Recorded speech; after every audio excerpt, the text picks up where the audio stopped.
Oke, shalom semuanya, salam sehat untuk kita semuanya. Selamat pagi dan tetap semangat belajar di masa pandemi yang berkepanjangan ini.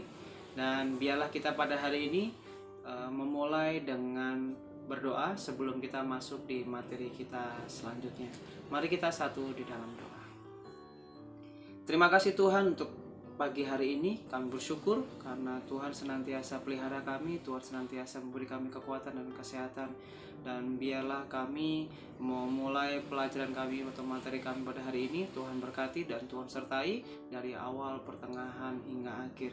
Terima kasih Tuhan, di dalam nama Tuhan Yesus kami mengucap syukur. Haleluya Tuhan. Amin.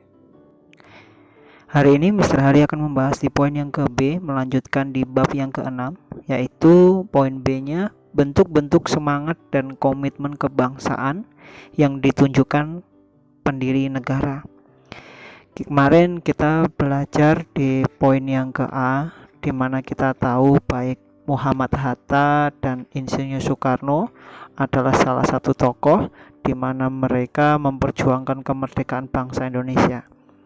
Dan kalau kita lihat sejarah juga, kerajaan Majapahit yang kemarin dipimpin oleh Gajah Mada itu yang menjadi sebagai semangat kita sebagai generasi sekarang, di mana kita akan memperkuat komitmen kebangsaan. Nah, hari ini kita akan melanjutkan di poin yang ke-B, di mana tadi Mister sudah menjelaskan bentuk-bentuk semangat dan komitmen kebangsaan yang ditunjukkan pada pendiri bangsa, di mana kita tahu bahwa semangat itu mengandung arti tekad dan dorongan hati yang kuat untuk menggapai keinginan atau hasrat tertentu. Jadi semangat itu mengandung arti yang kuat dan dorongan hati yang kuat untuk menggapai keinginan dan hasrat tertentu. Nah, para pendiri negara bersemangat berjuang untuk kemerdekaan Indonesia. Pelajar bersemangat belajar. Nah, kayak kita semua ya, ini sebagai pelajar sekarang ini, apalagi di masa pandemi ini, harusnya tidak boleh kendor, tidak boleh pantang, tidak boleh menyerah, tidak boleh putus asa, tetapi kita juga harus bersemangat belajar untuk menyongsong masa depan untuk lebih baik lagi. Dan saya percaya bahwa kita semua juga akan membangun bangsa Indonesia yang lebih baik lagi. Di dalam masa kondisi seperti ini membuat kita down, membuat kita putus asa, membuat kita kehilangan harapan atau kok tidak kunjung selesai bahkan dan sebagainya. Tetapi justru harusnya kita harus menunjukkan semangat dan komitmen kebangsaan di dalam diri kita. Mereka mungkin juga kondisi waktu mereka di dalam kondisi dijajah bangsa Belanda kok tidak kunjung selesai ya, 3,5 abad tahun, cukup lama sekali. Bahkan di masa kondisi penjajahan Jepang, mereka dijajah 3,5 tahun aja, mereka lebih parah dibandingkan 3,5 abad. Bagaimana mereka kehilangan harapan, bagaimana mereka tidak punya semangat, tetapi justru mereka memiliki semangat yang kuat di dalam kondisinya. Mereka tetap terus belajar di dalam mengatasi masalah mereka. Nah, saat ini kita cuma menghadapi COVID saja, masa kita menyerah dan kita tidak mau belajar atau bahkan malas belajar? Harusnya kita lebih semangat lagi. Mereka sampai tumpah darah melawan penjajah pada waktu itu. Nah, semangatnya mereka ayo kita ambil di masa-masa seperti ini. Kita juga sebagai pelajar saat ini, kita harus semangat belajar untuk membangun bangsa Indonesia lebih baik lagi. Nah, poin penting di mana kita belajar untuk memperoleh gambaran tentang nilai-nilai 45 atau tahun 45 yang berkembang pada setiap zamannya. Diadakan para periodasi sebagai berikut. Nah, kita tahu bahwa periode yang pertama di mana masa sebelum pergerakan nasional. Kita tahu bahwa di dalam periode yang pertama ini, masa sebelum pergerakan nasional ini, di mana sejak dahulu Nusantara dimiliki oleh kerajaan yang merdeka dan berdaulat. Kehidupan dan kerajaan juga diisi oleh kerukunan dan kedamaian antar pemeluk agama, baik Hindu, agama Buddha, Islam, Katolik, Kristen, dan Konghucu, dan bahkan kepercayaan-kepercayaan yang lainnya, di mana waktu itu sudah mulai timbul jiwa, semangat, dan nilai-nilai kejuangan. Ini periode pertama ya, di mana mereka sadar akan harga diri, jiwa merdeka, ketakwaan kepada Tuhan. Mereka secara keagamaan mereka benar-benar hidup rukun, mereka benar-benar saling toleransi, mereka benar-benar bisa memfokuskannya kepada Tuhan Yang Maha Esa. Nah, pada periode yang kedua yaitu masa pergerakan nasional, di mana pada masa ini sebelum perjuangan di masa pergerakan nasional, perjuangan masih bersifat kedaerahan. Nah, perlawanan di wilayah Nusantara yang bersifat kedaerahan itu seperti yang dilakukan Sultan Hasanuddin, Kapitan Patimura, Pangeran Diponegoro, dan masih banyak lagi, di mana mereka bersifat lokal dan tidak ada koordinasi sehingga mampu dipatahkan oleh Belanda. Tetapi di dalam masa pergerakan nasional, jiwa merdeka makin bergelora. Rasa harga diri bangsa yang tidak mau dijajah menggugah semangat mereka dan perlawanan seluruh masyarakat terhadap penjajah untuk berusaha merebut kembali kedaulatan atau kehormatan bangsa.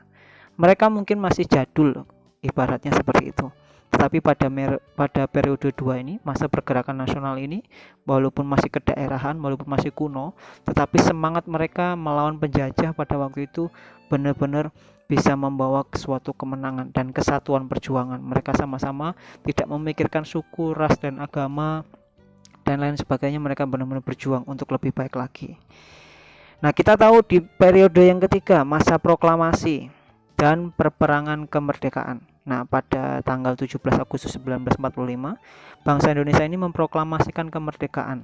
Lahirnya negara Republik Indonesia tidak diterima pihak Belanda. Nah, pada waktu itu merdeka itu mungkin waktu itu masih diucapkan baru merdeka, tetapi melawan penjajah itu Belanda itu masih ingin menjajah kembali.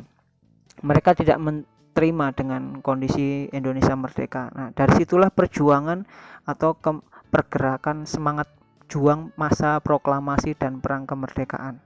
Kita tahu bahwa perjuangan mempertahankan kemerdekaan melahirkan nilai-nilai operasional yang memperkuat jiwa, semangat, dan nilai-nilai kejuangan, terutama rasa harga diri sebagai bangsa yang merdeka, semangat untuk berkorban demi tanah air, dan lain sebagainya.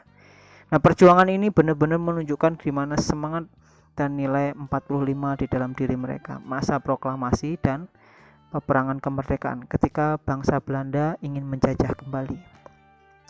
Yang keempat, yang terakhir, di mana periode keempat ini masa perjuangan mengisi kemerdekaan. Pada saat ini tantangan kehidupan berbangsa dan bernegara tidaklah kecil.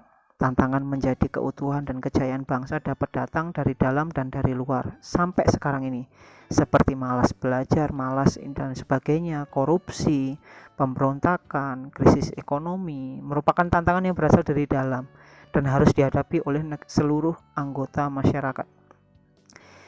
Karena itu lebih baik kita memfokuskan di dalam diri kita dengan semangat. Bahkan kalau kita melihat nilai-nilai yang terdapat dalam Pancasila, Proklamasi Kemerdekaan 17 Agustus 1945 dan Undang-Undang 1945 merupakan nilai dasar dari jiwa dan semangat 45.